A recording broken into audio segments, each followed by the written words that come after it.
এরপর প্রশ্ন করেছেন মারিয়ম আখতার, আপনি জানতে চেয়েছেন সিজদার আয়াত যদি শেখা বা মুখস্থ করার প্রয়োজনে বারবার পড়া হয় তাহলে কয়টি সিজদা দিতে হবে? বোন মরিয়ম, আয়াতে সেজদা কোরআনে কারীমের যেগুলো আছে সেগুলো তেলাওয়াত করার পর তেলাওয়াতকারীকে সেজদা দিতে হয়। এ সম্পর্কে অনেক ওলামায়ে কেরামের মত হলো যে এই সেজদাগুলো দেওয়া সুন্নত, কেউ যদি না দেন গুনাহগার হবেন না। ইমাম আবু হানিফা রাহিমাহুল্লাহর মত অনুযায়ী এই সেজদাগুলো ওয়াজিব, কেউ না দিলে তিনি গুনাহগার হবেন। আয়াতে সেজদা যদি বারবার মানুষ তেলাওয়াত করেন, বিশেষ করে মুখস্থ করার প্রয়োজনে, তাহলে একই জায়গায় বসে তিনি যতবার তেলাওয়াত করবেন একটা সেজদাই আবশ্যক হবে, এবং এই তথা দলিল সমৃদ্ধ মত। যদি ইমাম শাফি রাহিমাহুল্লাহর মতে যতবার তেলাওয়াত হবে ততগুলো সেজদা হবে, কিন্তু জমহুর উলামায়ে কেরামের মত বা সংখ্যাগরিষ্ঠ ইমামদের মত এটি নয়। অতএব এক জায়গায় বসে আপনি যতবার তেলাওয়াত করবেন, মুখস্থ করার জন্য 20 বার 30 বার পড়লেন, আপনাকে সেজদা একটি দিতে হবে। এরপর প্রশ্নটি করেছেন তাহমিনা, আপনি জানতে চেয়েছেন পরীক্ষায় কারো থেকে দেখে লেখা বা অসৎ উপায় অবলম্বন করা কি ঠিক? দেখুন, কারোর কাছ থেকে দেখে যদি আপনি পরীক্ষা লেখেন কিংবা নকলের সাহায্যে আপনি পরীক্ষা দেন, সেটি একটি হারাম কাজ, বরং একাধিক হারাম কাজের সংশ্লেষ সেখানে আছে। প্রথমত, আপনাকে পরীক্ষা দিতে দেয়া হয়েছে, কিছু প্রশ্ন আপনাকে দেয়া হয়েছে, সেগুলোর উত্তর দিতে বলা হয়েছে, আপনি জানেন কিনা সেটা পরখ করবার জন্য। আপনি যদি সেখানে নকল বা অন্য কারোটা দেখে লেখেন, তাহলে কেমন যেন আপনি সরাসরি মিথ্যার আশ্রয় নিলেন। অর্থাৎ আপনি যেটা জানেন না সেটাও আপনি জানেন এমনটি জাহির করছেন। আপনি নকল দেখে লিখছেন, এর মানে হলো আপনি আসলে জানেন না। পরীক্ষার খাতা জমা দেওয়ার মাধ্যমে আপনি দাবি করলেন যে আপনি এটা জানেন, তাহলে আপনি মিথ্যা দাবি করলেন। প্রথমত এটা মিথ্যা হয়ে থাকে। দ্বিতীয়ত এটি প্রতারণা। আপনাকে একটা সার্টিফিকেট ইস্যু করা হবে এই পরীক্ষার বিপরীতে, অতএব সেই সার্টিফিকেটে বলা হবে আপনি অমুক ক্লাস পাস করেছেন, আসলে আপনি সেটি পাস করার মতো যোগ্যতা আপনার নেই। তাহলে এটা হলো এক ধরনের প্রতারণা। এই সার্টিফিকেট দিয়ে আপনি অনেক মানুষকে প্রতারিত করবেন। অনেকগুলো অন্যায় কাজ এখানে জড়িত এবং অনেক জঘন্য অপরাধ এটি। একজন মুসলমান কখনো প্রতারক হতে পারে না, আমানতের খেয়ানত করতে পারে না। নবী করিম সাল্লাল্লাহু আলাইহি সাল্লাম বলেছেন, মুনাফিকের বৈশিষ্ট্যের মধ্যে থেকে একটি হলো ওয়াইজা তুমিনা খান, তার কাছে যখন আমানত রাখা হবে সে আমানতের খেয়ানত করবে। অতএব আমানতের খেয়ানত করা কোনো মুসলমানের জন্য সাজে না। সেই জায়গা থেকে পরীক্ষায় যতটুকু পারেন ততটুকু আপনি লিখে জমা দিয়ে আসবেন এবং আল্লাহর উপর তাওয়াক্কুল করবেন, আল্লাহর ফয়সালাকে মেনে নেবেন, অসৎ উপায় অবলম্বন করবেন না। এর পরের প্রশ্নটি করেছেন শারমিন আখতার, আপনি জানতে চেয়েছেন নামাজরত অবস্থায় মেয়েদের চুল খোলা থাকবে নাকি বাঁধা থাকবে? নামাজরত অবস্থায় মেয়েদের চুল খোলাও থাকতে পারে, বাঁধাও থাকতে পারে। তবে খোলা থাকলে সেটি রুকু সিজদা এবং উঠা বসায় যদি ডিস্টার্বের কারণ হয়, সে দৃষ্টিকোণ থেকে খোলা না রেখে বেঁধে রাখা উত্তম এবং ভালো, যেহেতু সলাতে একাগ্রতা নষ্ট হতে পারে এমন কাজ করা উচিত নয়। আর যদি এরকম কোনো ব্যাপার না থাকে, উঠা বসা রুকু সিজদাতে কোনো প্রকার সমস্যা না হয়, তাহলে তিনি চুল খোলা রেখেও নামাজ পড়তে পারেন, তবে চুল তাকে ঢেকে রাখতে হবে। অর্থাৎ বড় কোনো ওড়নার মাধ্যমে এই চুলগুলোকে ঢেকে রাখতে হবে। যিনি রুকুতে সিজদায় উঠা বসায় কোনো অবস্থাতে যেন চুলের কোনো অংশ প্রকাশিত না হয়, সেদিকটি খেয়াল রাখতে হবে। এর পরের প্রশ্নটি করেছেন মৌসুমি হুজাইফা, আপনি জানতে চেয়েছেন পাত্রপাত্রী দেখার সময় কতটুকু দেখতে পারবে, চুল দেখা যাবে কি না? গুরুত্বপূর্ণ একটি প্রশ্ন। পাত্রপাত্রী একে অন্যকে দেখার সময়, বিশেষ করে পাত্রী দেখা হয়ে থাকে বেশিরভাগ ক্ষেত্রেই, তো পাত্রী দেখার ক্ষেত্রে তার শরীরের বাহ্যিক যে অংশগুলো আছে সেগুলো দেখতে পারবেন। অর্থাৎ তার চেহারা দেখতে পারবেন, মুখাবয়ব দেখতে পারবেন, তার দুই হাতের কবজি বা এই বাইরের অংশ দেখতে পারবেন, পায়ের পাতাও আপনি দেখতে পারবেন ইমাম আবু হানিফা রাহিমাহুল্লাহর মতে। আর এর বাইরে তার অন্য শরীরের কোনো অংশ আপনি দেখতে পারবেন না। চুল বা অন্যান্য অঙ্গ প্রত্যঙ্গ দেখার জন্য অনেকে পীড়াপিড়ি করে থাকেন, এটি অনুচিত এবং এ বিষয়ে সমস্ত ওলামায়ে কেরাম প্রায় একমত। বিধায় পাত্রী দেখার ক্ষেত্রে শুধুমাত্র এই বাহ্যিক অঙ্গগুলোই দেখবেন এবং তার দৈর্ঘ্য ইত্যাদি আপনি দেখতে পারেন। যদি আপনাকে আরও ভালোভাবে দেখতে হয়, পরখ করতে হয়, তাহলে সেক্ষেত্রে আপনার পরিবারের কোনো নারী সদস্যের মাধ্যমে তাকে আপনি দেখতে পারেন, তাদের মাধ্যমে আপনি তার ব্যাপারে অনুসন্ধান চালাতে পারেন। কিন্তু আপনি পাত্র হিসাবে তাকে শরীরের চুল টুল ইত্যাদি এগুলো উন্মুক্ত করে দেখা এটা উচিত না। অনেকে পাত্রী দেখতে গিয়ে তাকে হাঁটায়, উঠায়, বসায় এবং অকারণে আপনার পাত্রী দেখার নাম করে ওই পাত্রীকে একরকম অপমান করে ছাড়ে। অনেক সময় দল বেঁধে পাত্রী দেখেন অনেকে, সেটিও অনুচিত একটি কাজ। পাত্রী দেখার মানে এই নয় যে আপনি বাজারে কোনো গরু বা ছাগল কিনতে গেছেন, অতএব দলবদ্ধভাবে আপনি সেখানে গেলেন, বিশেষ করে গায়রে মাহরাম যারা, পাত্রপক্ষের পুরুষ ছাড়া অন্য কোনো পুরুষ সবাই তার জন্য গায়রে মাহরাম, তারা কেউই তাকে দেখতে পারবেন না। তো পাত্রের মা, বোন, অন্য কেউ সাথে থাকলে সেটা ভিন্ন কথা। এর পরের প্রশ্নটি করেছেন মারুফ আহমেদ। আপনি জানতে চেয়েছেন কোরবানিতে মানুষ যেইভাবে কাগজে করে নাম দেয় এটা জায়েজ কিনা। দেখুন, কোরবানির পশু জবাই করার পর আল্লাহ রাব্বুল আলামিনের কাছে দোয়া করা সুন্নত যে আল্লাহ, এই কোরবানি যেটি আমি করলাম সেটি আমার তরফ থেকে আপনি কবুল করুন। আর যদি যিনি জবাই করেছেন তিনি অন্যের তরফ থেকে জবাই করে থাকেন, তাহলে তিনি এটা বলবেন যে আল্লাহ, যে কোরবানি আমি পশু জবাই করলাম এটিকে আপনি কবুল করুন অমুকের তরফ থেকে। এখানে যদি একাধিক শরীক থাকে তাহলে তাদের সবার নাম উল্লেখ করে আল্লাহ অমুক অমুক অমুক অমুক তাদের তরফ থেকে আপনি কোরবানি কবুল করুন, এভাবে বলাটা মুস্তাহাব, উত্তম, ভালো। সেই জায়গা থেকে কোনো কাগজে যদি সবার নামের তালিকা লেখা থাকে এবং কোরবানির পর সেই তালিকা ধরে তাদের নামগুলো পড়ে এরপরে বলা হয় আল্লাহ, এই লোকগুলোর পক্ষ থেকে আপনি কবুল করেন, তাহলে সেটি জায়েজ আছে, বরং মুস্তাহাব, ভালো। কিন্তু যদি এই তালিকা ধরে পড়াটাকে কেউ আবশ্যক মনে করেন, সেটি ভুল হবে, সেটি ভ্রান্ত ধারণা হবে। আবার জবের আগে অনেকে এই নাম জপতে থাকেন, এটাও ভুল, কারণ জবের আগে শুধুমাত্র আল্লাহর নামে আপনি জপবেন এবং বিসমিল্লাহ আল্লাহু আকবার বলে জবাই করবেন, অন্য কারোর নাম জপার প্রয়োজন নেই।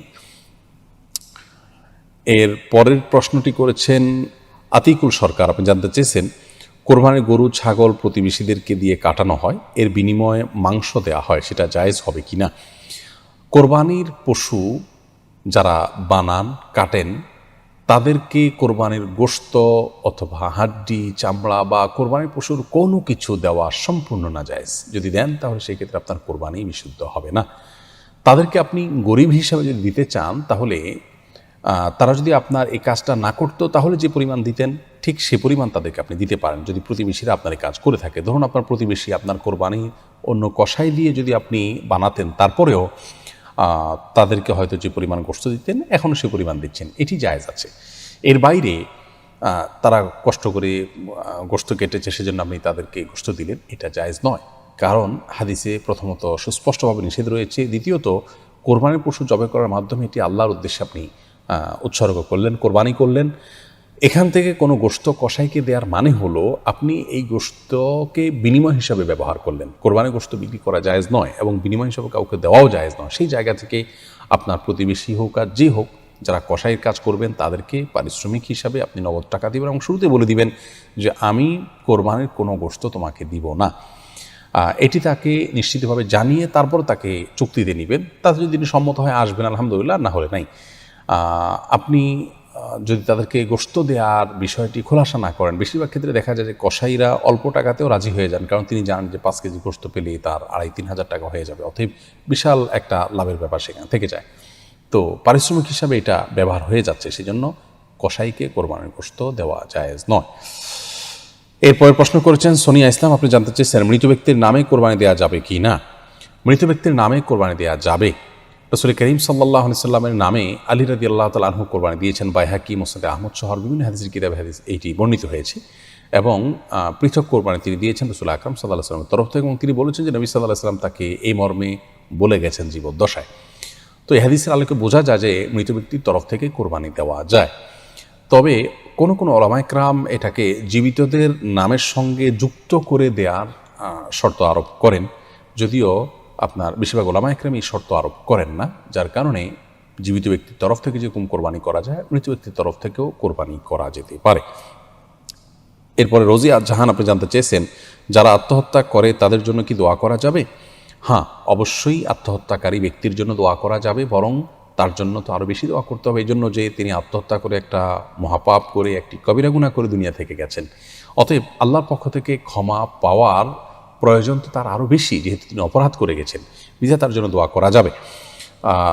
যেহেতু আত্মহত্যাকারী ব্যক্তি অমুসলিম নন এবং আত্মহত্যার কারণে কেউ ইসলাম থেকে খারিজ হয়ে যায় না, বিধায় তার জন্য দোয়া করাতে কোনো অসুবিধা নেই। তবে হ্যাঁ, তার যে জানাজা, সেই জানাজার বিষয়টি হলো এই জানাজাতে সমাজের সম্ভ্রান্ত এবং নেতৃস্থানীয় ব্যক্তিবর্গ উপস্থিত হবেন না। রাসূল আকরাম সাল্লাল্লাহু আলাইহি সাল্লাম আত্মহত্যাকারী ব্যক্তির জানাজা উপস্থিত হন নাই, বিধায় সেটি ভিন্ন বিষয়, কিন্তু তার জন্য দোয়া করা যাবে এবং দোয়া করা উচিত। আল্লাহ তাআলা চাইলে তাকে ক্ষমা করতেও পারেন, কারণ আত্মহত্যাকারী ব্যক্তি কাফির হয় না। এরপরের প্রশ্নটি করেছেন আখতার হোসাইন। আপনি জানতে চেয়েছেন আল্ট্রাসাউন্ডের মাধ্যমে গর্ভের সন্তান ছেলে না মেয়ে তা জানলে কি গুনাহ হবে। দেখুন, আল্ট্রাসোনোগ্রামের মাধ্যমে গর্ভের সন্তানের অবস্থা যদি জানা যায় এবং ডাক্তাররা যে তাদের অভিজ্ঞতার আলোকে এবং বিভিন্ন থিওরির ভিত্তিতে তারা যে বলেন যে ছেলে বা মেয়ে, এটি জায়েজ আছে, কোনো অসুবিধা নেই।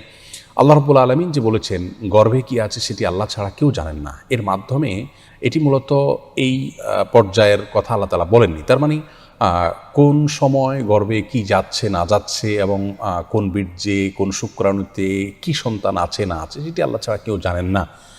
আল্ট্রাসোনোগ্রামের মাধ্যমে সাধারণত ডাক্তারগণ একটা পিরিয়ড পার হওয়ার পর, একটা সময় পৌঁছার পর, কয়েক মাস পর সেটি বলতে পারেন। অতএব সেটা একটা অনুমান, সেটা একটা ধারণা, তারা যা দেখেন সেই অনুযায়ী তারা বলে থাকেন। অতএব কারোর দেখা জিনিস কেউ বললে সেটাকে বিশ্বাস করা যেতে পারে এবং সেটা গ্রহণ করলে বা সেটা তাদের কাছে জানতে চাইলে এটি গায়েবের প্রতি বিশ্বাসের শামিল হবে না, এটা জায়েজ হবে ইনশাআল্লাহ। এরপরে প্রশ্ন করেছেন আবু বকর সিদ্দিক, আপনি জানতে চেয়েছেন বেকারত্ব থেকে মুক্তির কোনো আমল আছে কি না। বেকারত্ব থেকে মুক্তির সবচেয়ে বড় এবং প্রধান আমল হলো খুব সিরিয়াসনেসের সাথে কাজ করা। অনেক বেকার ভাইরা আছেন যারা খুব বেশি সিরিয়াসনেসের সাথে কাজ করতে রাজি নন, তারা অনেক সময় ইগো প্রবলেমে ভুগতে থাকেন। আপনি আপনার বেকারত্ব দূর করবার জন্য হালাল যে কোনো কাজকে স্বাগতম জানানোর মানসিকতা থাকতে হবে প্রথমত। দ্বিতীয়ত, আপনাকে অক্লান্ত পরিশ্রম করতে হবে। অনেক মানুষ দিনদার হন এবং দিনদারের মানে হলো দুনিয়ার কাজটাকে ঢিলাঢালাভাবে করা, তিনি এরকম মনে করেন। এটি ভুল ধারণা। বরং দুনিয়ার কাজ আপনি যখন করবেন পুরোপুরি মনোযোগের সাথে, সিরিয়াসনেসের সাথে, কঠোর পরিশ্রম করে আপনি করবেন। বেকারত্ব দূরের জন্য এই বিষয়গুলো অনেক বেশি গুরুত্বপূর্ণ। এর পাশাপাশি আল্লাহ রাব্বুল আলামিনের কাছে দোয়া করবেন এবং আল্লাহ তাআলার কাছে বিভিন্ন আমলের মাধ্যমে সাহায্য চাইবেন। তন্মধ্যে থেকে একটা আমল হলো ইস্তেগফার করা। ইস্তেগফারের মাধ্যমে আল্লাহ রাব্বুল আলামিন রিজিক বৃদ্ধি করেন, সূরা নূহের মধ্যে আল্লাহ রাব্বুল আলামিন বলেছেন।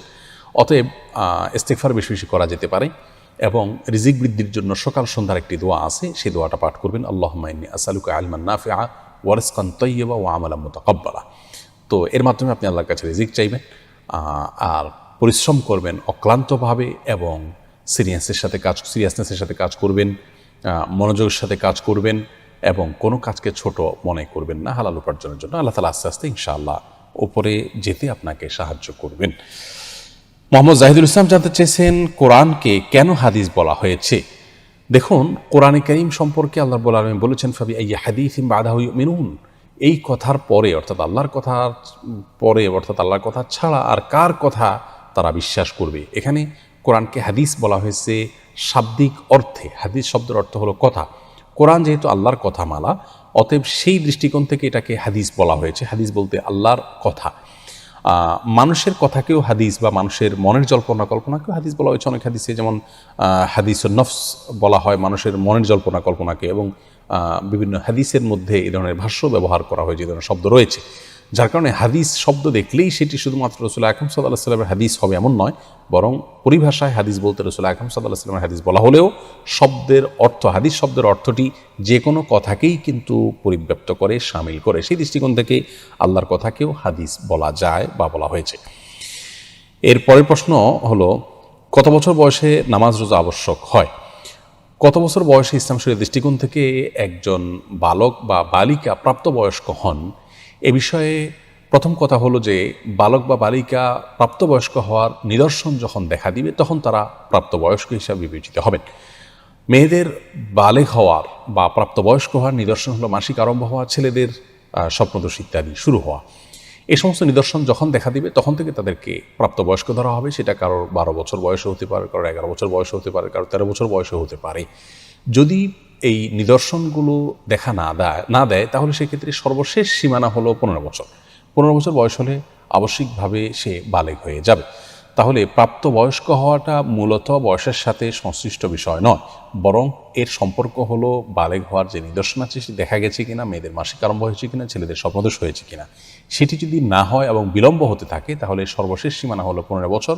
15 বছর বয়স হয়ে গেলে তাকে প্রাপ্তবয়স্ক তথা বালেগ ধরা হবে এবং এরপর থেকে নামাজ রোজা সহ ইসলামী শরীয়তের সমস্ত বিধিবিধান তার উপরে প্রযোজ্য হবে।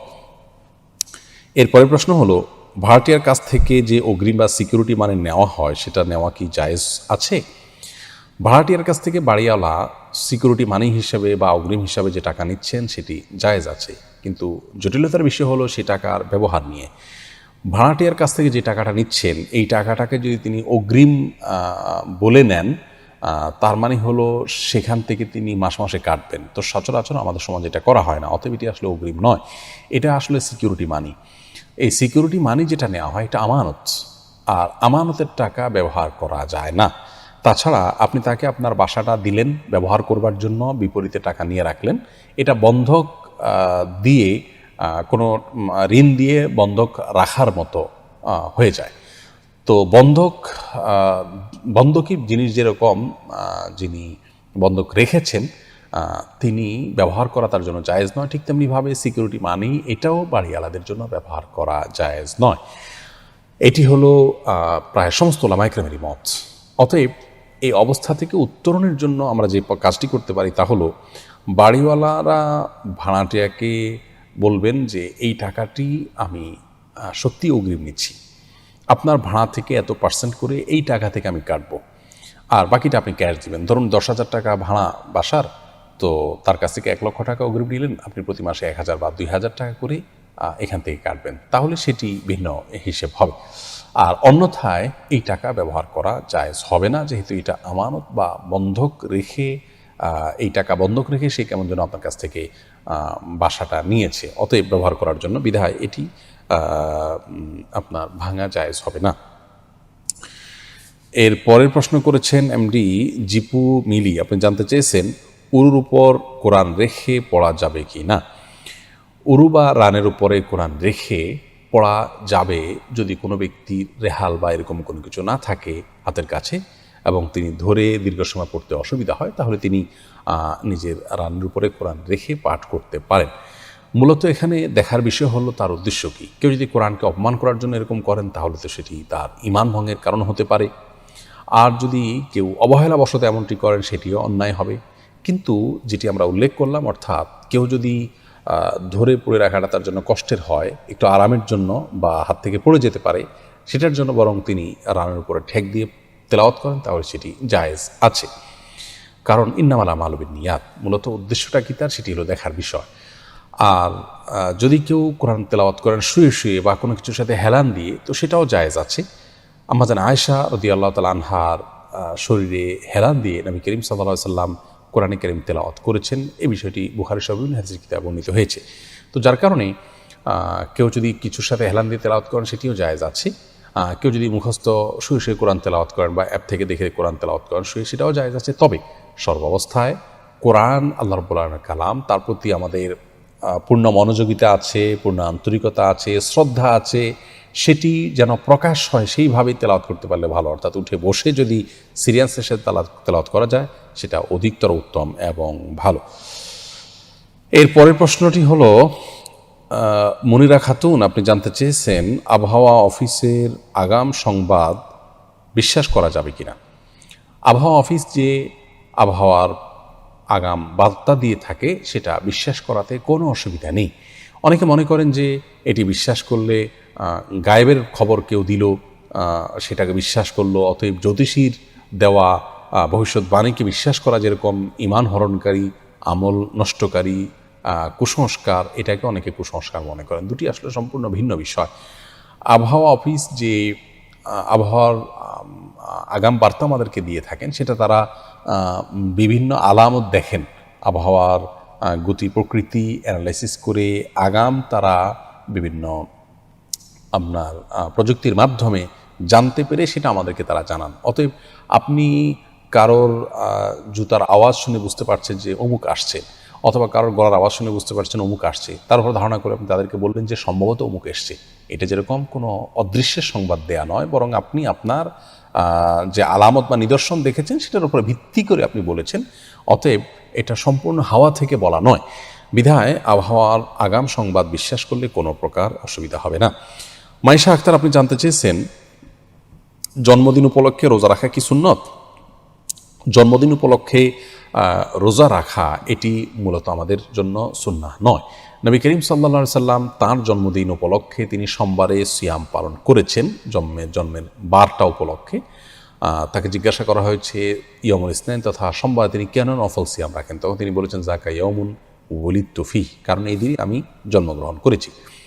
তো এর মানে এই নয় যে আমরাও প্রত্যেকে যার যার জন্মের বারে রোজা রাখাটা আমাদের জন্য সুন্নাহ, কারণ রাসূল আকরাম সাল্লাল্লাহু আলাইহি সাল্লামের এই আমলটি একান্ত তার জন্য খাস। তার প্রমাণ হলো তিনি নিজে এই আমলটি করার জন্য কোনো সাহাবীদেরকে বা সাধারণভাবে মুসলমানদেরকে নির্দেশনাও দেননি, আর তার অনুকরণে সাহাবা ইকরাম যার যার জন্মের বার উপলক্ষে রোজা রেখেছেন এমন কোনো প্রমাণ পাওয়া যায় না। যার কারণে বিশুদ্ধ মত অনুযায়ী প্রত্যেকে যার যার জন্মের বারটাকে কেন্দ্র করে রোজা রাখাটা এটা সুন্নাহ নয়, নবী করিম সাল্লাল্লাহু আলাইহি সাল্লামের জন্য এটি খাস। এর পরের প্রশ্নটি হলো, চুল দাড়িতে মেহেদি লাগানো কি ভালো? এর উত্তর হলো অবশ্যই। চুল দাড়ি যদি সাদা হয়ে যায় তাহলে সেগুলোতে মেহেদি ব্যবহার করা যেতে পারে, সেটা উত্তম। কারণ নবী করিম সাল্লাল্লাহু আলাইহি সাল্লাম এক ব্যক্তির সাদা চুল বা দাড়ি দেখে তাকে বলেছিলেন যে এটাকে পরিবর্তন করো, তবে ওয়াজান্নিবুস সাওয়াদ, কালো কালার থেকে বেঁচে থাকবে। তার মানে চুল বা দাড়ি যদি সাদা হয়ে যায় সেটাকে মেহেদির কালার হতে পারে, জাফরানি কালার হতে পারে, ন্যাচারাল কোনো কালার দিয়ে সেটাকে পরিবর্তন করা যেতে পারে। তবে সেটাকে পরিবর্তন করতে গিয়ে যেন কালো বানানো না হয়, কারণ কালো করার মাধ্যমে প্রতারণার আশ্রয় নেওয়া হতে পারে, তার বয়স লুকানোর চেষ্টা হতে পারে, এবং আরও নানা দিক সেখানে, খারাপ দিক হয়তো সেখানে আছে। সেজন্য হাদিসে কালো কালার ব্যবহার করতে নিষেধ করা হয়েছে। এছাড়া সাদা চুল বা দাড়িটাকে অন্য কালার দিয়ে পরিবর্তন করা এটা ভালো। তবে লক্ষ্য রাখতে হবে যে কালার আপনি ব্যবহার করছেন সেটা যেন কেমিক্যাল এর কালার, এভাবে কেমিক্যাল কালার না হয় যেটার কারণে চুলের উপরে আলাদা, চুল বা দাড়ির উপরে আলাদা একটা স্তর পড়ে যায়। এরকম যেন না হয়, যেটা অনেক পুরু হয়ে গেছে, আলাদা স্তর পড়ে এটা খসে খসে পরবর্তীতে পড়ে, এমন যেন না হয়, তাহলে উজু গোসল হবে না। জাস্ট কালার হলো এটুকু যদি হয় তাহলে কোনো অসুবিধা নেই। এরপরে প্রশ্ন করেছেন আবিদ হাসান সজল, আপনি জানতে চেয়েছেন স্ত্রী যদি পর্দা না করেন তাহলে স্বামীর করণীয় কি? ভাই আবিদ হাসান, স্ত্রী যদি পর্দা না করেন তাহলে স্বামীর জন্য আবশ্যক হলো তাকে সৎ কাজের আদেশ, অসৎ কাজের বাধা প্রদান করার অংশ হিসাবে পর্দা করার জন্য তাকে নির্দেশ দেওয়া, এবং বিনয়ের সাথে, অত্যন্ত স্নেহের সাথে, ভালোবাসার সাথে তাকে আহ্বান করবেন, এবং একটা পর্যায়ে গিয়ে তাকে যদি মানানো সম্ভব না হয় তাহলে তাকে নির্দেশ জারি করবেন এবং প্রেসার দিবেন। কারণ তিনি যেহেতু অধীনস্থ, অতএব অধীনস্থদেরকে, পরিবারের সদস্যদেরকে সৎ কাজের আদেশ, অসৎ কাজের বাধা প্রদান করা এটা পরিবারের কর্তার উপরে দায়িত্ব। নবী করিম সাল্লাল্লাহু আলাইহি ওয়াসাল্লাম বলেছেন, আলা কুল্লুকুম রাইন ওয়া কুল্লুকুম মাসউলুন আন রাইয়াতি, তোমাদের প্রত্যেকেই দায়িত্বশীল অভিভাবক, আর তোমাদের প্রত্যেককে যার যার অধীনস্থদের সম্পর্কে জিজ্ঞাসাবাদ করা হবে। সেই জায়গা থেকে তিনি তার স্ত্রীকে সৎ কাজের আদেশ, অসৎ কাজের বাধা প্রদান করতে হবে, এটা তার বিষয়, সে দেখবে। ব্যাপারটি সেরকম নয়, ইসলাম এইভাবে দেখে না। এভাবে যদি দেখেন তাহলে সেক্ষেত্রে সমাজ অপরাধ প্রবণ হয়ে পড়বে, পরিবারগুলো ধ্বংসের দিকে যাবে। এটা হলো প্রথম করণীয়। দ্বিতীয়ত হলো আপনি তাকে এমন কোনো মানুষের মাধ্যমে বোঝাতে পারেন যে মানুষের প্রভাব তার উপর আছে, তাদেরকে তাকে বোঝাতে পারেন, এবং দিনদার পরিবেশে তাকে নিয়ে যাওয়া দরকার, যাতে তিনি সেখান থেকে পর্দার সৌন্দর্য এবং পর্দার বিউটিটা ফিল করতে পারেন, অনুভব করতে পারেন, এবং তার ভিতরে সেটা তিনি অ্যাপ্লাই করার, প্রয়োগ করার চেষ্টা যেন তিনি করেন। সেই সাথে মেয়ের বাবা মা, অন্য যারা আছেন তাদেরকেও জানিয়ে রাখা উচিত, এবং তাদের মাধ্যমেও তাকে পর্দার জন্য প্রেসার দেওয়া উচিত এবং বোঝানো উচিত। যদি তারা নিজেরাই বিপর্দা হন অথবা পর্দার গুরুত্ব না বোঝেন তাহলে সেক্ষেত্রে যেটি বললাম, অর্থাৎ অন্য কোনো ব্যক্তির মাধ্যমে এবং ভালো দিনী পরিবেশ এবং পর্দার পরিবেশে তাকে নিয়ে পর্দার দিকে আনার চেষ্টা করা উচিত। সেই সাথে আল্লাহ তাআলার কাছে দোয়াও করা উচিত। স্বামী স্ত্রী একে অন্যের কাছ থেকে আর্গুমেন্ট আদায় করা, নিজেদের বিভিন্ন চাওয়া পাওয়াগুলোকে পূরণ করা, এটা সবচেয়ে সহজ কাজগুলোর মধ্যে থেকে একটি। এবং যদি প্রকৃত অর্থেই আপনি সেভাবে চাইতে পারেন এবং ভালোবাসা দিয়ে আস্থা অর্জন করতে পারেন তাহলে ইনশাআল্লাহ কোনো আর্গুমেন্টই তার কাছ থেকে পূরণ করা অসম্ভব নয়। আলামিন পাটোয়ারি, আপনি জানতে চেয়েছেন পুরুষ ডাক্তার নারীদের চিকিৎসা সেবা করতে পারবে কি না? পুরুষ ডাক্তার নারীদের চিকিৎসা সেবা করতে পারবে তখন যদি নারীর সেই চিকিৎসায় কোনো নারী ডাক্তার না থাকে বা পাওয়া না যায়। তাহলে সেক্ষেত্রে চিকিৎসা, এটা যেহেতু মানুষের মৌলিক প্রয়োজন, বেঁচে থাকার জন্য এটি আবশ্যক, সেই জায়গা থেকে ওজোর হিসাবে এটি করা যাবে। তবে আজকাল দুঃখজনক যে গাইনি বিশেষজ্ঞ অনেক পুরুষ ডাক্তার রয়েছেন, এবং তারা দেখা যাচ্ছে মেয়েদের আপনার সন্তান প্রসব হওয়ার সময়কার যে চিকিৎসা সেবা সে তারা দিচ্ছেন, এটি অত্যন্ত গর্হিত কাজ। অনেক মুসলিম দেশে এবং কি আমাদের দেশে এটি ব্যাপক হারে হয়ে যাচ্ছে দিন দিন। অনেক নারী ডাক্তার আছেন যারা নারীদের এই সমস্ত প্রাইভেট বিষয়গুলো তারা দেখতে পারেন এবং সেই সেবাগুলো তারা দিতে পারেন। এই কালচারটাকে দীর্ঘদিন থেকে আলহামদুলিল্লাহ চলেও আসছে, সেটি এই কালচারটা কেন যে পরিবর্তন হচ্ছে এবং কারা করছে আল্লাহ ভালো জানেন। তবে সন্দেহাতীতভাবে এটি শয়তানি চক্রান্তের অংশ এবং এটি একজন ইমানদারের জন্য বড় চ্যালেঞ্জিং বিষয়। খোলাসা কথা হলো, যদি কোনো নারী তার সংশ্লিষ্ট রোগের চিকিৎসার জন্য নারী ডাক্তার না পান, তাহলে তিনি পুরুষ ডাক্তারের সেবা নিতে পারেন, পুরুষ ডাক্তারও তাকে সেবা দিতে পারেন। তবে সেক্ষেত্রেও যথাসম্ভব পর্দা মেনটেন করে, চোখের হেফাজত ইত্যাদি করে তাকে করতে হবে। সাইদা জাহান জানতে চেয়েছেন, কারো যদি আলাদা দাঁত লাগানো থাকে মৃত্যুর পর তা খুলে ফেলতে হবে কি না। কারো যদি আলাদা দাঁত লাগানো থাকে তাহলে মৃত্যুর পর সেই আলগা দাঁত বা পৃথক দাঁত সেটি খুলে ফেলা ভালো, বিশেষ করে সেটা যদি মূল্যবান কোনো ধাতব বস্তুর হয়। কিন্তু এটি আবশ্যক বা ফরজ ওয়াজিব কোনো বিষয় নয়। বিশেষ করে সাধারণ কোনো নর্মাল যদি কোনো হয় তাহলে সেক্ষেত্রে সেটি খুলে রাখা আবশ্যক নয়। হোসাইনা খাতুন আপনি জানতে চেয়েছেন, 3 দিন গোসল না করলে কি গোসল ফরজ হয়? না, 3 দিন গোসল না করলে গোসল ফরজ হয় এমন কোনো কথা নেই। অনেকে মনে করেন যে 3 দিন বা এতদিন গোসল না করলে তখন গোসল করতে হয় ফরজ হিসেবে। গোসল ফরজ হয় শুধুমাত্র মেয়েরা মাসিক থেকে পবিত্র হলে এবং সন্তান প্রসব পরবর্তী যে ব্লিডিং আছে সেটি থেকে পবিত্র হলে এবং নারী পুরুষ উভয়ের বীর্যপাত হলে সহবাসের পর এই জায়গাগুলোতে গোসল করা ফরজ বা আবশ্যক। এছাড়া এতদিন গোসল না করলে গোসল আবশ্যক হবে এমন কোনো কথা নেই। কেউ গোসল করা ছাড়া 5 দিন, 7 দিন, 10 দিনও যদি থাকেন তারপরেও গোসল ফরজ হয় না। তবে হ্যাঁ, এরকম দীর্ঘ সময় গোসল না করে থাকা এটা অনুচিত, কারণ পরিচ্ছন্নতা এটা ঈমানের অংশ, এটা নেকামলের অংশ। সেই জায়গা থেকে যত অল্প সময়ের মধ্যে সম্ভব, বিশেষ করে গায়ে যখন দুর্গন্ধ হয়, ঘামের গন্ধ হয়, তখন ঘামের গন্ধ এবং শরীরের ময়লা ইত্যাদি এগুলো দূর করবার জন্য গোসল করা উচিত। বিশেষ করে আজকাল আমরা মানুষের মাঝে যেতে হয়, মসজিদে যেতে হয়, তো শরীরে দুর্গন্ধ নিয়ে গেলে অন্যের কষ্টের কারণ হবে, সে কারণে গোসল করা উচিত। সেটা একদিনে হোক, 2 দিনে হোক বা যতটুকু সময় সম্ভব, কিন্তু এত সময়ের মধ্যে না করলে গোসল করা ফরজ হয়ে যায় এমন কোনো কথা নেই। আম্বিয়া খাতুন জানতে চেয়েছেন, ভাইয়ের সামনে বোনের কতটুকু পর্দা করতে হবে? দেখুন, ভাইয়ের সামনে বোনের পর্দার বিষয়টি হলো, একজন নারী অন্য নারীর সাথে যতটুকু খুলতে পারবেন, উন্মুক্ত করতে পারবেন, একজন মেয়ে মানুষ তার ভাইয়ের সামনে ততটুকু পর্দা খুলতে পারবেন, শরীরের সে অংশগুলো তিনি প্রদর্শন করতে পারবেন। এটাকে আমরা আরও স্পষ্ট করে যদি বলতে যাই তাহলে এভাবে বলতে পারি যে, একজন নারী তার আপন ভাইয়ের সামনে তার শরীরের যে অঙ্গগুলো সচরাচর তিনি খুলে রাখেন, বাবা শরীরে খুলে রাখা হয় মাহরামদের সামনে, সেগুলো তার সামনে খুলে রাখতে পারবেন। যেমন চেহারা, মাথার চুল, এমনকি গলা, এগুলো খোলা রাখা যেতে পারে। হাতের গোছা, পাও, এগুলো আপনার ভাইয়ের সামনে আপনি খুলতে পারেন এবং বাবার সামনে এগুলো প্রদর্শন করতে পারেন। কিন্তু এর বাইরে আপনার আজকাল একটা নির্লজ্জতা আমরা দেখতে পাচ্ছি, সেটা হলো যে অনেক পরিবারে আপনার ভেতরে বাইরে নারীরা শর্ট পোশাক আশাক পরে থাকেন। সেটি কোনো অবস্থাতে জায়েজ নয় এবং সেটা আপন ভাইয়ের সামনে হলেও সেটি জায়েজ নয়, শুধুমাত্র স্বামীর সামনে সেটি জায়েজ হতে পারে। বিধায় এ ব্যাপারে আমাদের সাবধান হওয়া উচিত এবং দায়িত্বশীল থাকা উচিত। এরপরে জেন্টেলম্যান আইডি থেকে আপনি জানতে চেয়েছেন, মুসলিম ছেলে মেয়েদের লক্ষ্মী ছেলে বা লক্ষ্মী মেয়ে বলা যাবে কি না? না ভাই, এভাবে বলা উচিত নয়। আমরা অনেক সময় নিজের সন্তানদেরকে স্নেহ করে ভালোবেসে লক্ষ্মী বলি, অবশ্য স্বামী স্ত্রী একে অন্যকে বলেন। লক্ষ্মী বলা উচিত এই জন্য নয় যে হিন্দুদের একটি ধর্মীয় বিশ্বাস হলো তারা একজন দেবীকে লক্ষ্মী বলে তারা সম্বোধন করেন, ডাকেন, বিশ্বাস করেন। তারা মনে করেন যে সৌভাগ্য, ধন, ঐশ্বর্য এগুলোর অধিষ্ঠাত্রী হলেন সেই দেবী।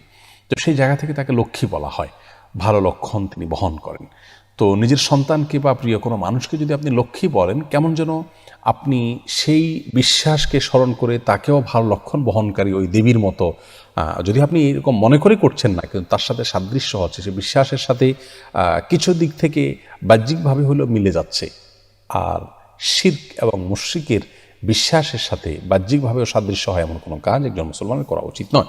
সেই জায়গা থেকে লক্ষ্মী ছেলে, লক্ষ্মী মেয়ে এভাবে বলাটা অনুচিত। এরপর এমডি শাহরাজ সাদমান আপনি জানতে চেয়েছেন, অনেক রেস্টুরেন্ট, হোটেল বা অন্য কোনো কাজ করার ক্ষেত্রে অনেকে টিপস তথা কিছু বেশি টাকা দিয়ে থাকেন, এটা নেওয়া যাবে কি না? দেখুন, হোটেলে বিশেষ করে হোটেল বয় যারা থাকেন, যারা খাবার ইত্যাদি সার্ভ করে থাকেন, তাদেরকে যে বকশিশ দেওয়া হয় বা টিপস দেওয়া হয়, এটি সম্পর্কে অনেক ওলামায়ে কেরাম বলছেন এটি জায়েজ নয়। এবং তার সপক্ষে যুক্তি হিসেবে তারা উল্লেখ করেছেন যে এটি উৎকোচের মধ্যে পড়ে যায়। অনেক সময় এই টিপসের আশায় তারা খুব ভালো খাবার পরিবেশন করে এবং অনেক সময় যতটুকু হকদার থাকেন কাস্টমার তার চাইতে আরও বেশি করেও করেন এবং অতিরিক্ত কেয়ার করেন, যেটা অন্যকে করেন না। তাহলে তাকে ঘুষের মাধ্যমে তার কাছ থেকে এক্সট্রা সুবিধা নেওয়ার বিষয়টি এখানে আছে। সেজন্য অনেক উলামা কেরাম এটাকে নাজায়েজ বলেন। ডক্টর খন্দকার আব্দুল্লাহ জাহাঙ্গীর রহমানুল্লাহ এটাকে নাজায়েজ বলতেন। তবে এক্ষেত্রে ভিন্ন আরেকটা দৃষ্টিভঙ্গিও আছে, আর তা হলো যে বেশিরভাগ হোটেলগুলোতে হোটেল মালিকরা হোটেল বয়দেরকে বেতন অনেক কম নির্ধারণ করেন এবং সেটির কারণ হলো তারা জানেন যে সার্ভিস তারা কাস্টমারদেরকে দিবেন তাদের কাছ থেকে কিছু বকশিস পাবেন, তাতে তার পোষিয়ে যাবে। অর্থাৎ ব্যাপারটি এমন হয়ে গেল কেমন যেন মিসিয়ার বা হোটেল বয়দের যে সার্ভিস আমাদেরকে তারা দিয়ে থাকে তার একটা অংশের সেবার বিনিময় মূল্য আমাদেরকে পেমেন্ট করতে হয় অঘোষিতভাবে। এই দৃষ্টিকোণ থেকে এটি জায়েজ আছে। আমরা দুইটা মতকে সামনে রেখে যদি খোলাসা বলতে যাই তাহলে বলতে পারি এভাবে যে যদি টিপসের মাধ্যমে সে অবৈধ সুবিধা পাইয়ে দিবে আপনাকে, অন্য মানুষকে একদম কেয়ার না করে আপনাকে কেয়ার করবে এবং প্রয়োজনের চাইতে বেশি হক আপনাকে আইটেম খাবার ইত্যাদি দিবে টিপসের আশায় বা ভালো টিপসের আশায়, এরকম যদি হয় তাহলে সেটি জায়েজ নাই। কারণ সেটা অন্যের হক নষ্ট করে সে যে অন্যায় করছে তার জন্য তাকে আপনি দিচ্ছেন, এটি সরাসরি উৎকোচ হচ্ছে এবং অন্যায় হচ্ছে। আর যদি এরকম না হয় তাহলে সেক্ষেত্রে তাকে টিপস দেওয়া যেতে পারে। এরপর প্রশ্ন করেছেন শাহরিন সাকিব, আপনি জানতে চেয়েছেন বর্তমান যুগে বিয়েতে মেয়েদের বাবা মা একরকম জোর করেই যৌতুক দিতে চান, এক্ষেত্রে কি করা যেতে পারে? দেখুন, মেয়েদের বাবা মা জোর করে যৌতুক দেওয়ার প্রচলন আমাদের দেশে ইতিমধ্যে শুরু হয়েছে। প্রকৃত অর্থে এই জোর করাটাও জোর করা নয়। এটা বেশিরভাগ ক্ষেত্রেই জোর করা এজন্য যে মেয়েটার সুখ শান্তির জন্য না দিলে অসুবিধা হবে, সুখ শান্তির ব্যাঘাত হতে পারে, সে জায়গা থেকে তিনি জোর করেন। আরেকটা হলো যে সবাই দেন, সমাজ এটা প্রতিষ্ঠিত হয়ে গেছে, প্রচলিত হয়ে গেছে, এখন আমারও দেওয়া উচিত, সেই জায়গা থেকে তিনি জোর করেন। তো এ ধরনের জোরকে অ্যাভয়েড করা উচিত বিনয়ের সাথে এবং বলিষ্ঠভাবে, কারণ এটি সমাজের অপসংস্কৃতির অংশ হয়ে গেছে। এই জায়গা থেকে শ্বশুরবাড়ি থেকে কোনো সুযোগ সুবিধা, সেটা যৌতুকের নাম দেন বা অন্য কোনো নাম দেন, সেটি নেওয়া থেকে আমাদের বিরত থাকা উচিত। হ্যাঁ, কোনো মেয়ের বাবা তিনি নিজেই যথেষ্ট সচ্ছল স্বাবলম্বী, সেই জায়গা থেকে তিনি দিচ্ছেন এবং এটা দেয়াতে তার কোনো অসুবিধা নেই, নেওয়া যেতে পারে, কিন্তু সর্বাবস্থায় অ্যাভয়েড করাটা উত্তম, কারণ এটি আমাদের সমাজের একটি বাজে সংস্কৃতির অংশ হয়ে গেছে। এবং আপনি যার কাছ থেকে নিচ্ছেন তিনি হয়তো সচ্ছল, কিন্তু এটি যখন প্রতিষ্ঠিত হয়ে যাচ্ছে সমাজে তখন অনেক অসচ্ছল মানুষদেরকেও দিতে হবে, তারাও একরকম বাধ্য হবেন। সেই জায়গা থেকে এটিকে অ্যাভয়েড করতে পারলে ভালো। এর পরের প্রশ্ন করেছেন আবদুল্লাহ জুবাইর, আপনি জানতে চেয়েছেন মেয়েরা কি পর্দা করে পুরুষ টিচারের কাছে প্রাইভেট পড়তে পারবে? মেয়েরা পর্দা করে পুরুষ টিচারের কাছে প্রাইভেট পড়তে পারবেন, তবে পর্দা করে পড়া বলতে শরীয়তের পর্দার যে নীতিমালা আছে সেগুলোকে পরিপূর্ণ মেনে যদি পড়তে পারেন। ধরুন, পর্দা বলতে একটি কাপড়ে পর্দা থাকলো বা দেয়াল থাকলো বা আপনার কোনো বেড়া কিছু থাকলো, তার অপর সাইডে টিচার থাকলেন এবং এভাবে তার কাছ থেকে আপনার শিক্ষা গ্রহণ করা যেতে পারে। কিন্তু সেক্ষেত্রেও একটি কক্ষে একাকী শুধুমাত্র টিচার এবং ছাত্রী থাকতে পারবেন না, কারণ নবী করিম সাল্লাল্লাহু আলাইহি ওয়াসাল্লাম বলেছেন লা ইয়াখলুওয়ান্না রাজুলুন বিইমরাতিন, একজন পুরুষ একজন নারীর সঙ্গে একাকী বা নির্জনে যেন কোনো কক্ষে সময় না কাটান। এই জায়গা থেকে এমনটি করা উচিত হবে না। যদি কয়েকজন মেয়ে একসাথে পড়েন, সেটি হতে পারে মেয়ে এবং তার সাথে কোনো ছেলে, বাচ্চা ছেলে অথবা তার ভাই মাহরাম কেউ থাকলো, তিনি পড়লেন, সেটা হতে পারে, কিন্তু সর্বাবস্থায় টিচারের সাথে পর্দা করেই পড়তে হবে। এমনকি যদি সরাসরি সামনে বসে পড়তে চান তাহলে সেক্ষেত্রে অন্য তার মেয়ের মাহরাম পুরুষের সাথে থাকবেন এবং মেয়ে শরঈ পর্দা যেটাকে বলে সমস্ত সৌন্দর্য ঢেকে ঢুকে পড়বেন, কণ্ঠ ইত্যাদিকে বিশেষভাবে কোমল করার চেষ্টা করবেন না। পর্দার জন্য যা যা দরকার সেগুলো যদি এনশিওর করতে পারেন তাহলে সেক্ষেত্রে তিনি পড়তে পারেন। রাবেয়া ইয়াসমিন, আপনি জানতে চেয়েছেন কারো গায়ের উপর দিয়ে হেঁটে গেলে গুনাহ হবে কি না? কারো গায়ের উপরে হেঁটে গেলে সরাসরি কোনো গুনাহ হবে না, কারণ কোরআন হাদিসে এরকম কিছু নিষেধ করা হয়নি। কিন্তু যে কোনো মানুষের প্রতি সম্মান প্রদর্শন করা উচিত। কারো অসম্মান হয়, সম্মানহানি হয়, কারোর প্রতি অপমান প্রদর্শন হয়, এমন কোনো কাজ করা উচিত নয়। আর এই সম্মান অসম্মানের বিষয়টি ভ্যারি করে পরিবেশের উপরে, আপনার সমাজের উপরে, কালচারের উপরে। যদি কোনো অঞ্চলে কোনো ব্যক্তির পায়ের উপর দিয়ে, শরীরের উপর দিয়ে, পাও দিয়ে চলে যাওয়া এটাকে যদি দূষণীয় মনে করা হয়, তাহলে সেটাকে অ্যাভয়েড করা উচিত। কারণ এই বিষয়গুলো অসম্মান প্রদর্শন করাটা এটা কালচারের উপর নির্ভর করে। এরাবিয়ানদের কাছে এটা কোনো কালচার, মানে এটা কোনো অসম্মানের বিষয় নয়, এটা তাদের প্রতিষ্ঠিত কালচার, যার কারণে কারোর গায়ে যদি পাও লাগে সেটাকেও তারা দর্শনীয় মনে করেন না, কিন্তু আমাদের সেটা দর্শনীয়। এই দিক থেকে আমাদের সে অ্যাভয়েড করা উচিত। কিন্তু এটা কি হারাম বা নাজায়েজ বা এটা করলে কোনো গুনাহ হবে এমনটি মনে করার কোনো কারণে, আর বিশেষ করে একান্ত কাছের লোকদের গায়ের উপর দিভাবে গেলে কেউই দর্শনীয় মনে করেন না, সেদিক থেকে কোনো অসুবিধা নেই। আবার অনেকে মনে করেন যে কারোর শরীরের উপরে আপনার শরীর ওভারটেক করে যদি কদম দিয়ে যায়, তাহলে তার শরীরের উপর দিয়ে গেলে তার হায়াত কমে যায় বা নানা রকমের কুসংস্কারের জন্য কথা আছে, এগুলোর কোনো ভিত্তি ইসলামে নেই। এর পরের প্রশ্নটি করেছেন দ্য ব্যাংকার গাই, এই আইডি থেকে আপনি জানতে চেয়েছেন, সুদভিত্তিক ব্যাংকে চাকরি করে নামাজ পড়লে কি নামাজও কবুল হবে না? না ভাই, এমন কোনো কথা নেই। সুদভিত্তিক ব্যাংকে চাকরি করলে উপার্জন আপনার হারাম হলো, কিন্তু নামাজ হবে না এমন নয়। ফরমাল যে কাজগুলো আছে নামাজের, সেগুলো যদি আপনি সঠিকভাবে সম্পাদন করেন, আপনার ইবাদত হয়ে যাবে এবং ফরজ আপনার আদায় হয়ে যাবে, ফরজ থেকে আপনি দায়মুক্ত হয়ে যাবেন। কিন্তু হারাম ভক্ষণকারী দেহ সেটি জান্নাতে যাবে না, তিরমিজির হাদিসে বর্ণিত হয়েছে। এবং এরকম মানুষ যখন আল্লাহর কাছে দোয়া করবেন, সে দোয়াও কবুল হবে না, হাদিসে রয়েছে। কিন্তু ইবাদতের যে ফর্মালিটিস আছে সেগুলো যদি আপনি মেনটেন করেন, আপনার ইবাদত হয়েছে এমনটি বলতে হবে। ইবাদত হয়নি বা হবে না এরকম কোনো কথা বলার সুযোগ নেই। এরপরে প্রশ্ন করেছেন আপনি সাইফুল ইসলাম, আপনি জানতে চেয়েছেন, কেউ রক্তদান করার পর তা ফেসবুকে পোস্ট করা যাবে কি না, আর রোগীর লোক কিছু দিতে চাইলে বা খাওয়াতে চাইলে তা নেওয়া যাবে কি না? ভাই সাইফুল ইসলাম, কেউ রক্তদান করার পর সেটা ফেসবুকে পোস্ট যদি করেন এ উদ্দেশ্যে যে অন্যরাও এই কাজে উৎসাহিত হবেন, তাহলে সেটি জায়েজ আছে। কিন্তু সচরাচর যেটি হয়ে থাকে যে তিনি একটা ভালো কাজ করেছেন, মানুষের কাছে জাহির করতে চান, যাতে অনেক বেশি লাইক পাওয়া যায়, অনেক বেশি কমেন্ট পাওয়া যায়, অনেক বেশি শেয়ার পাওয়া যায়, বাহবা পাওয়া যায়, এরকম যদি করেন তাহলে সেক্ষেত্রে এটি করা যাবে না। এটি শিরকে আসগর হবে, লোক দেখানো ভালো কাজ হবে, এর কারণে তিনি আল্লাহর কাছে কোনো সওয়াব পাবেন না, বরং গুনাহের কারণ হবে। আর যার জন্য আপনি ব্লাড দিয়েছেন, তার লোকজন, আত্মীয় স্বজন, অ্যাটেন্ডেন্স যারা আছেন, তারা যদি আপনাকে কোনো খাবার ইত্যাদি দেন, সেটা আপনি গ্রহণ করতে পারেন। বিশেষ করে পানীয়র প্রয়োজন হয়, ফল মূল ইত্যাদি খাওয়ার প্রয়োজন হয় অনেক সময়। আপনি তাদের উপকার করেছেন আল্লাহকে সন্তুষ্ট করার জন্য, আপনি কোনো বিনিময় আশা করেন না। কিন্তু তারা আপনাকে যেহেতু আপনার শরীরে কিছু ঘাটতি দেখা দিয়েছে, সেই জায়গা থেকে আপনার জন্য কোনো খাবার ইত্যাদি তারা দিল বা কোনো হাদিয়া ইত্যাদি দিল, আপনি সেটি গ্রহণ করতে পারবেন। বদির আলম, আপনি জানতে চেয়েছেন, শ্বশুরকে কি আব্বা বলা যাবে আর তার সাথে কতটুকু পর্দা করতে হবে? দেখুন, শ্বশুরকে বাবা বলা যাবে, কোনো অসুবিধা নেই। আল্লাহ রাব্বুল আলামিন কোরআনে হাকিমে যে বলেছেন, উদউহুম লিআবাইহিম হুয়া আকসাতু ইনদাল্লাহ, অর্থাৎ সন্তানদেরকে তাদের বাবার, জন্মদাতা বাবার সাথে সম্বন্ধ করে তাদেরকে ডাকো, অন্য কাউকে বাবা ডেকো না, তাদের বাবা হিসেবে অন্য কাউকে সম্বোধন করো না।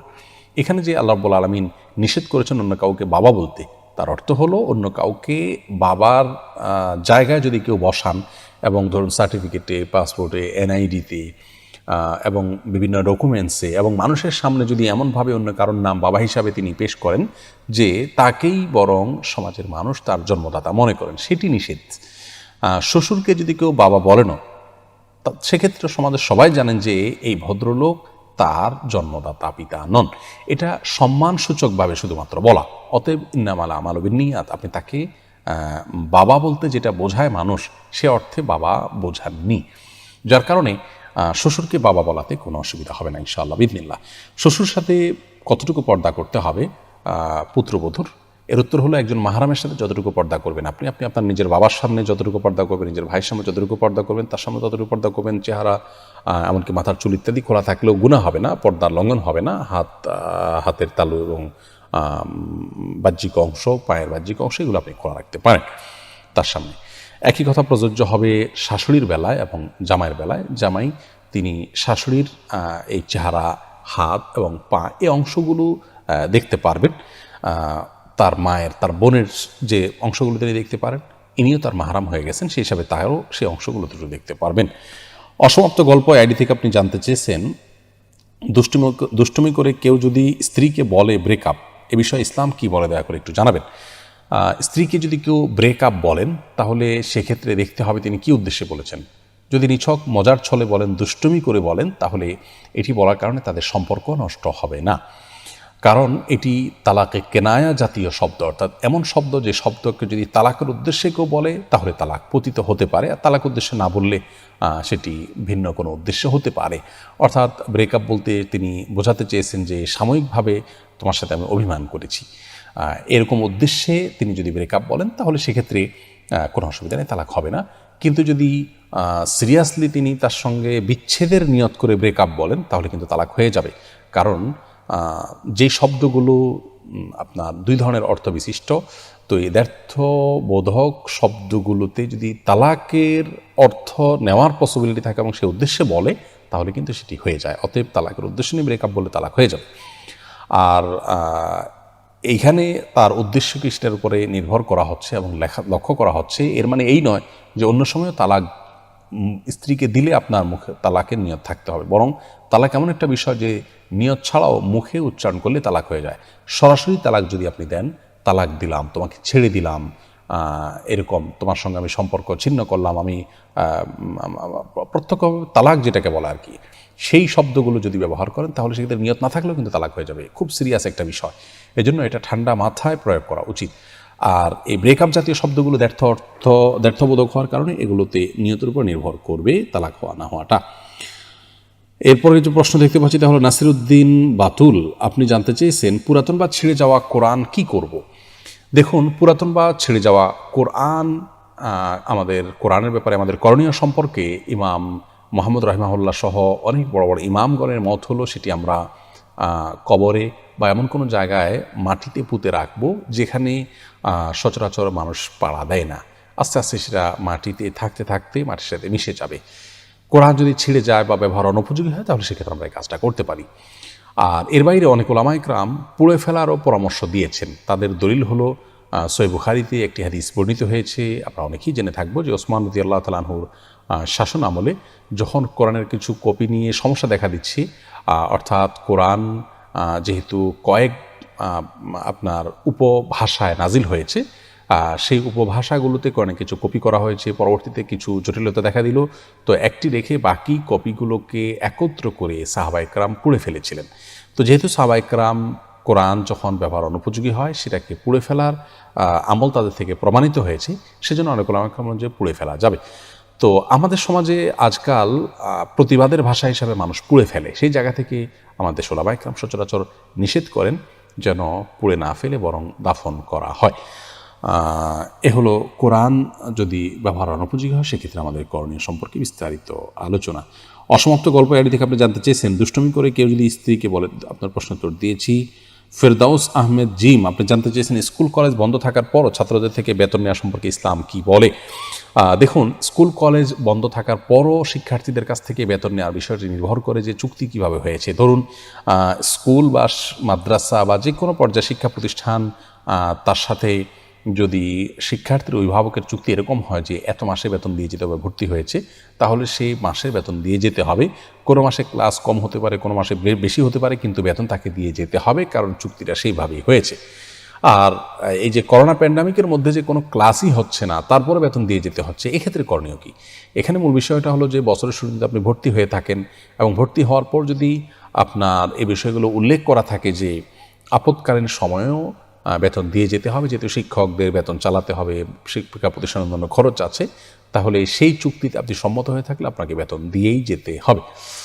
আর আজকাল অনলাইনে ক্লাসের যে সিস্টেম রয়েছে তার মাধ্যমে তো বেতন নেওয়ার অধিকার থাকছেই, সেটা তো বলাই বাহুল্য।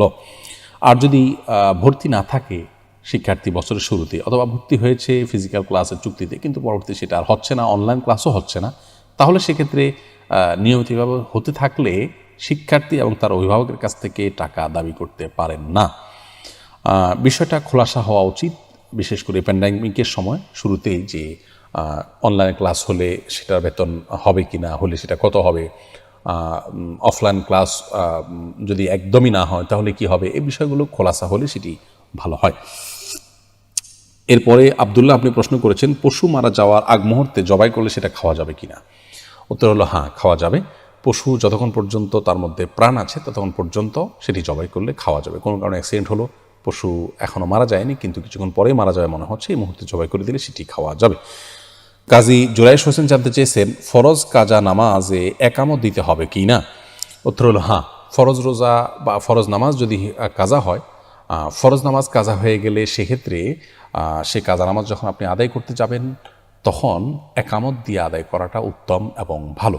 নবী করিম সাল্লাল্লাহু আলাইহি ওয়াসাল্লাম এবং সাহাবা একরামের খন্দকের যুদ্ধে কয়েক ওয়াক্ত নামাজ কাজা হয়েছিল, চার ওয়াক্ত নামাজ, তখন তারা সেই নামাজগুলো যখন কাজা করেছেন প্রত্যেক ওয়াক্তের জন্য আলাদা আলাদা একামত দিয়েছেন। এই জন্য একামত দেওয়াটা উচিত এবং উত্তম, ভালো। যদি কেউ একামত না দেন, সরাসরি পড়ে ফেলেন কাজা নামাজ, তাতেও আদায় হয়ে যাবে। আর একাকী যদি কেউ কোনো নামাজ কাজা হয় সেটি আদায় করেন, এমনকি যদি কাজা না হয় সরাসরি কোনো ওয়াক্তের নামাজ একাকী আদায় করেন, সেক্ষেত্রেও একামত দেওয়াটা উত্তম। কারণ একটি হাদিসে থেকে আমরা জানতে পারি যে আল্লাহ রাব্বুল আলামিন ওই ব্যক্তির কর্মকাণ্ড দেখে আশ্চর্য হন, আনন্দিত হন যে ব্যক্তি একাকী কোনো পাহাড়ের চূড়ায় আছেন এবং ছাগল ইত্যাদি বা কোনো পশু চড়াতে চড়াতে সেখানে চলে গেছেন এবং সালাতের সময় হলে আজান দিয়ে একামত দিয়ে সালাত আদায় করেন। হাদিস থেকে বোঝা গেল একাকীও আজান একামত দেয়া যেতে পারে, দেয়া উচিত, উত্তম। আর যদি কাজা নামাজ হয়ে যায় তাহলে সেক্ষেত্রে শুধুমাত্র একামত দিয়ে এবং কয়েক ওয়াক্ত নামাজ হলে প্রত্যেক ওয়াক্তের জন্য শুধু একামত দিয়ে তিনি নামাজ পড়বেন, আর একামত ছাড়া পড়লেও হয়ে যাবে। এরপরের প্রশ্ন হলো গোসলের পানির ছিটা কারো গায়ে পড়লে কি নাপাক হয়ে যাবে। উত্তর হলো গোসলের পানির ছিটা, সাধারণ পানির ছিটা যদি কারোর গায়ে গিয়ে পড়ে তাহলে সেটি নাপাক হবে না, তার শরীর নাপাক হবে না, কাপড়ের উপর লাগলে সে কাপড় নাপাক হবে না। তবে শরীরে যদি কোথাও দৃশ্যমান নাপাক থাকে শরীরের উপরে, সেই জায়গাতে পানি পড়ে এবং সেই পানিটা গিয়ে নির্দিষ্টভাবে কারো গায়ে লাগে, তাহলে সেই অংশ, যে অংশে লাগবে শুধুমাত্র সেই অংশটা নাপাক হবে, সেটিকে ধুয়ে ফেললেই পাক হয়ে যাবে।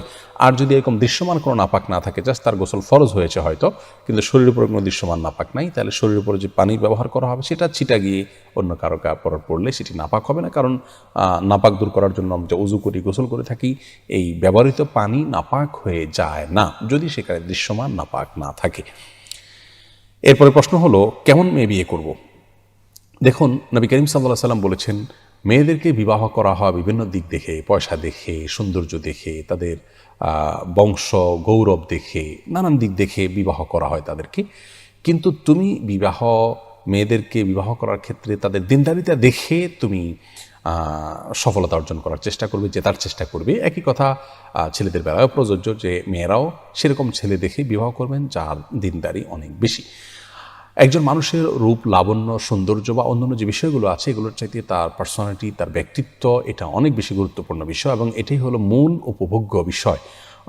রূপ লাবণ্য এটা এক সময় গৌণ হয়ে যায়। সেই জায়গা থেকে নবী করিম সাল্লাল্লাহু আলাইহি ওয়াসাল্লাম আমাদেরকে বলেছেন মানুষের ব্যক্তিত্ব, তার পার্সোনালিটি, আল্লাহর প্রতি ভয়, আল্লাহর নিকট জবাবদিহিতার বোধ, এগুলো যার মধ্যে যত বেশি আছে তাকে জীবনসঙ্গী হিসেবে নির্বাচনের জন্য তত বেশি প্রায়োরিটি দিতে হবে। কারণ একজন মানুষ যখন আল্লাহর ভয় অন্তর লালন করবেন, হালাল হারাম বাজ বিচার করবেন, সে মানুষ আপনার হক নষ্ট করবেন না এবং এ বিষয়টি তার কাছ থেকে অনেক বেশি পাওয়ার সম্ভাবনা থাকবে যে তিনি সবর করবেন, তিনি শুকর করবেন এবং একটি সুখী দাম্পত্য জীবনের জন্য তিনি ইনশাআল্লাহ সহায়কের ভূমিকায় থাকবেন। অবশ্য আজকাল দিনদারি মানে আমরা মনে করি বাহ্যিক দিনদারি, বাহ্যিক নামাজ রোজা, বাহ্যিক লেবাস পোশাকেই মানুষের প্রকৃত দিনদারি সবসময় ফুটে ওঠে না। এটা জানার জন্য তার পার্সোনাল লাইফ ঘেঁটে দেখা যেতে পারে, তাকে ব্যক্তিগতভাবে চিনেন জানান এরকম বিচক্ষণ মানুষদের মাধ্যমে তার সম্পর্কে ধারণা নেওয়া যেতে পারে। মোট কথা তার তাকওয়ার দিকটা দেখে তাকে জীবনসঙ্গী হিসেবে নির্বাচন করা উচিত। সেই সাথে সৌন্দর্য এবং পরিবারের সাথে খাপ খাওয়া বা কুফুর দিকগুলো বিবেচনা রাখা উচিত, কারণ অনেক সময় পরিবারের মধ্যে যদি অসামঞ্জস্যতা থাকে তাহলে বড় ধরনের সমস্যা দেখা দেয়, সেটাও একটা গুরুত্বপূর্ণ দিক।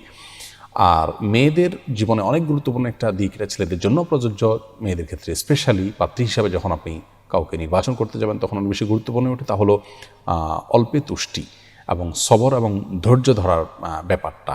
এটা পাত্রপাত্রী উভয়ের জন্যই প্রযোজ্য, বিশেষ করে দাম্পত্য জীবনের জন্য খুবই গুরুত্বপূর্ণ। এই বিষয়গুলো দেখে আপনার পাত্রী নির্বাচন করা উচিত এবং সেক্ষেত্রে আল্লাহর কাছে দোয়াও করা উচিত যেন আল্লাহ তাআলা উত্তম জীবনসঙ্গী বা সঙ্গিনী মিলিয়ে দেয়। এই জন্য সূরা ফুরকানের 74 নম্বর আয়াতে যে দোয়া আছে, রব্বানা হাব লানা মিন আজওয়াজিনা ওয়া যুররিয়াতিনা কুররাতা আয়ুন ওয়াজআলনা লিল মুত্তাকিনা ইমামা, এটা বেশি পাঠ করা উচিত উঠতে বসতে চলতে ফিরতে। এরপরে প্রশ্ন হলো ভালো করে পাক সাফ হয় না এমন ব্যক্তির রান্না করা খাবার খাওয়া যাবে কি না। দেখুন, কারোর রান্না খাওয়ার জন্য সে ব্যক্তি পেশাব বা পায়খানা পরার পর পানি ব্যবহার করেছেন কিনা, ভালো করে পবিত্র হয়েছেন কিনা, এটি আবশ্যক নয় বা এটির উপরে তার খাবার খাওয়াটা জায়েজ হওয়াটা নির্ভরশীল নয়। এটি আপনার রুচির ব্যাপার একান্ত। কেউ পেশাব বা মলত্যাগের পর তিনি যদি ভালো করে সাবান দিয়ে হাত না ধোন, তিনি যদি ভালো করে পরিচ্ছন্ন না হন, তাহলে সেক্ষেত্রে আপনি তার খাবার খাওয়া না খাওয়াটা একান্ত আপনার রুচির ব্যাপার। আপনার রুচি যদি না কুলে আপনি খাবেন না, রুচিতে কুলালে আপনি খেতে পারেন। যিনি কুকার তার চাল চলনের উপরে আসলে আপনার খাবার খাওয়া হালাল না হওয়ার কোনো সম্পর্ক নেই। অনেকে বিশেষ করে গ্রামাঞ্চলে দেখা যায় যে এটা নিয়ে বাড়াবাড়ি করেন, বলেন যে অমুকের হাতের রান্না খাবো না, কারণ আমি জানি না সে পেশাব করে পানি ব্যবহার করে কিনা, তিনি টয়লেটে ভালো করে পরিচ্ছন্ন হন কিনা। মূলত এরকম কোনো কিছু শরীয়ত আমাদেরকে নির্দেশ করেনি। আবারও বলছি, এটি একান্ত রুচির ব্যাপার। তবে হ্যাঁ, আপনি যে খাবারটা খাচ্ছেন সে খাবারটা হালাল কি হারাম, এটা হলো মূল বিষয়। খাবারটা যদি হারাম হয়, আসলে যদি কোনো নামাজি ব্যক্তি আপনার খুব পরিচ্ছন্ন আপনার পরিষ্কার হয়ে আপনাকে রান্না করে দেয়, প্রস্তুত করে দেয়, সেটাও আপনার জন্য খাওয়া জায়েজ হবে না। আর যদি একজন হিন্দু বা অমুসলিমও আপনাকে কোনো খাবার প্রস্তুত করে দেয় কিন্তু খাবারটা হালাল হয়, তাহলে সেটা আপনার জন্য খাওয়া জায়েজ হবে। এর পরের প্রশ্ন হলো, দাঁড়িয়ে পেশাব করলে কি গুনাহ হবে? দাঁড়িয়ে পেশাব করলে সেটা অনুচিত এবং অনুত্তম হবে। কারণ হলো, দাঁড়িয়ে পেশাব করলে তার ছিটা আমাদের গায়ে এসে লাগে, অথচ পেশাবের ছিটা থেকে বাঁচার জন্য নবী করিম সাল্লাল্লাহু আলাইহি ওয়াসাল্লাম তাকিদ দিয়েছেন। কবর আযাবের অন্যতম একটা বড় কারণ হলো পেশাব থেকে ভালো করে পরিচ্ছন্ন না হওয়া। এই জায়গা থেকে দাঁড়িয়ে সচরাচর পেশাব করা উচিত নয়। রাসূল আকরাম সাল্লাল্লাহু আলাইহি সাল্লাম সম্পর্কে আমাদের আয়েশা রাদিয়াল্লাহু তাআলা বলেছেন, এবং তিরমিজিতে হাদিসটি বর্ণিত হয়েছে, তার ভাষ্য এরকম যে তিনি বলেছেন, নবী আলাইহিস সালাম দাঁড়িয়ে পেশাব করতেন। এই কথা কেউ বললে তোমরা বিশ্বাস করবে না। সেই জায়গা থেকে দাঁড়িয়ে পেশাব করাটাকে অ্যাভয়েড করা উচিত এবং উত্তম। তবে সৌদি আরবের উলামায়ে কেরাম, বিন বাজ, ইবনে উসাইমিন রাহিমাহুল্লাহ সহ অনেক উলামায়ে কেরাম বলে থাকেন যে কেউ চাইলে দাঁড়িয়ে পেশাব করতে পারেন। বিশেষ করে পেশাবের ছিটা ইত্যাদি আসবে, নাপাক হয়ে যাবে, তার কাপড় শরীর লেগে যাবে, এরকম আশঙ্কা যদি না থাকে তাহলে সে অবস্থায় দাঁড়িয়ে পেশাব করাতে অসুবিধা নাই তারা মনে করেন। তার কারণ হলো, বুখারীর একটি হাদিস রয়েছে, যে হাদিসে নবী করিম সাল্লাল্লাহু আলাইহি ওয়াসাল্লাম কোন একটা ময়লাযুক্ত এলাকাতে যেখানে বসার পরিবেশ ছিল না, সেখানে দাঁড়িয়ে তিনি পেশাব করেছেন। এই হাদিসটাকে তারা ব্যাপক অর্থে নিয়ে থাকেন, কিন্তু প্রথম মতটি অধিকতর বিশুদ্ধ এবং দলিল থেকে আপনার দলিল সমৃদ্ধ বলে আমাদের কাছে মনে হয়। অতএব সচরাচর এবং সাধারণ অবস্থাতে দাঁড়িয়ে পেশাব না করে বসে পড়াই উচিত। রাসূল আকরাম সাল্লাল্লাহু আলাইহি ওয়াসাল্লাম স্বাভাবিক অবস্থায় সেটিই করতেন। হ্যাঁ, বিশেষ কোনো কারণে কোনো জায়গায় বসার পরিবেশ নাই, এরকম হলে সেখানে দাঁড়িয়ে পেশাব করা যেতে পারে। প্রিয় দর্শক, দেখতে দেখতে 1 ঘন্টার বেশি সময় হয়ে গেছে এবং আমরা অনেকগুলো প্রশ্ন উত্তর দিয়েছি।